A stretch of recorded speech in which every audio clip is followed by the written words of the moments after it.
এটা কাম করে দেন, কত ভাতে কত চাল বাইরে যাবেন। 1 লাখটা মানুষ দরবারে তো বিশাল কাজের হিসাবপত্র মিলিয়ে চলছে, বুঝেন না? আর মানিকগঞ্জের মুরিদ কন্ট্রোল করা যেমন তেমন পীরের কাম না। এটা মনে মানিকগঞ্জের মুরিদে বহু শিয়ার না মিলিয়ার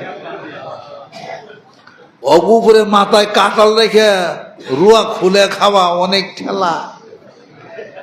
তোমার অনেক বিষয়ের জ্ঞান থাকলে তুমি মানিকগঞ্জের মুরিদ কন্ট্রোল করতে পারবা, এটা মনে রেখে দেবে। এটা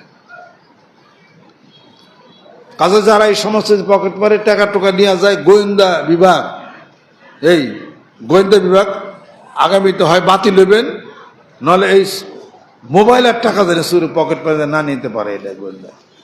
আমি একদিন বলছিলাম না, ওয়াজে শোনেন নাই, এখানে যারা পকেট মারে মোবাইল চুরি নেয় আপনাদের মতো টুপিওয়ালা জুব্বাওয়ালা দাড়িওয়ালা মানুষ। আমার ওয়াজে শোনেন নাই তারা? তারা কি প্যান্ট শার্ট পরা মানুষ?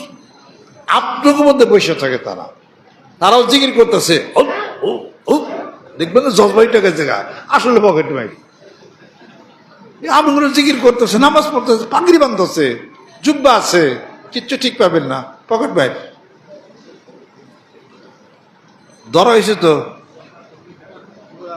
ধরা হয়েছে পুরো একদম হুজুর, বিশ্বাসই করবে না পকেট মারে। পরে মাপ টাপ চায়, পরে মানে গেছে, হ্যাঁ সাথে আরো বড় বড় থাইলুকদার আছে।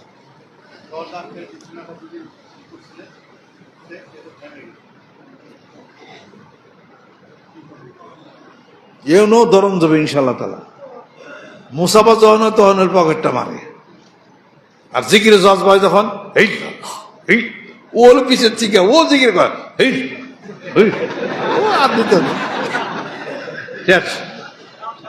বুঝবেন তো না এটা, ও তো ঢেসে ঢেবইতেছে, ও জিকির করতেছে, আপনার দা লাগাইতেছে, এই ভাগে কামারটা শেষ, কিচ্ছু ঠিক পাইবেন না। আর এনে নাই ভিড়ের মধ্যে আহে, এমন চাপ দেয় হুদা, আপনাকে পকেট থেকে টেহা নেয়, আমার পকেটে কয়বার দিছি টেহা, আমার এই ছাড়ে না, পীরের এই ছাড়ে না। এইবার ধরছি ঠিক মতো, নিস মোবাইল আর টেহা চুরি নিস। 1 তারিখে শুনলাম যে 30,000 টাকা নিয়ে গেছে।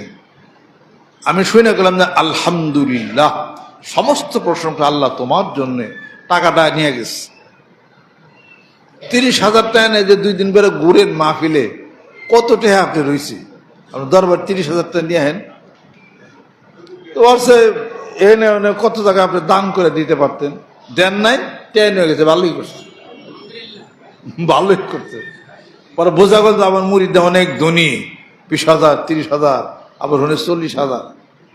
আর কোন এলাকায় শুনলাম তার বলো কালেকশনের টাকা আছে, গোসল করতে গেছে অন্তে বলে 40,000 নিয়ে গেছে। নিয়েই গেছে না টাকা মাইক দেওয়ার জন্য, হেঁটে গেছে, বুঝি কেমনে? মুরিদ তো মেলায় পদের আছে, আমারই টাকা মাইরে দেয়।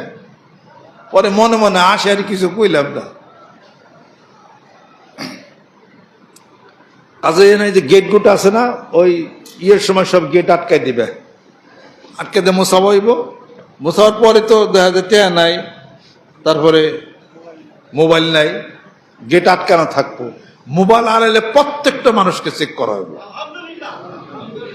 এই নিয়ম কই দিছি। গেটে পাহারা থাকবা, বুঝছো, গেট আটকে দেবো মোসাফার সময়। চোরে আপনাকে মধ্যে বসে থাকেছে। আর এবারও বাড্ডা খানকাও ধরে হালাম ইনশাল্লাহ, তারা ধরা শুরু করছে। আপনার মতো ওই যে গোয়েন্দা প্রধান দিয়ে কাম হইতেছে না, তাহলে আমারই গোয়েন্দাগিরি করণ লাগবে।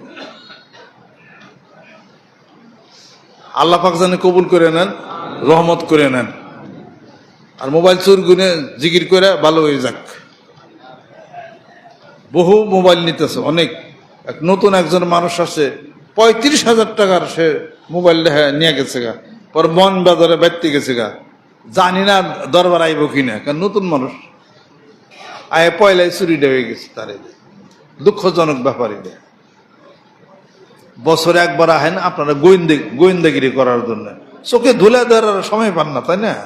পীরের চোখে মেলায় ধুলে দিচ্ছেন, মেলায় কাজ অবহেলা করছেন মিয়া। যারা যে কাজের দায়িত্ব সে অবহেলা অবশ্যই করতেছে। গোয়েন্দা বিভাগের কোনো মানুষ কি মাসিক মোবাইলে থাকেন না? তারাই কাজ করতে পারেন না? খালি বিশ্বস্তমান লাঠি না খেলে খাড়াই থাকেন,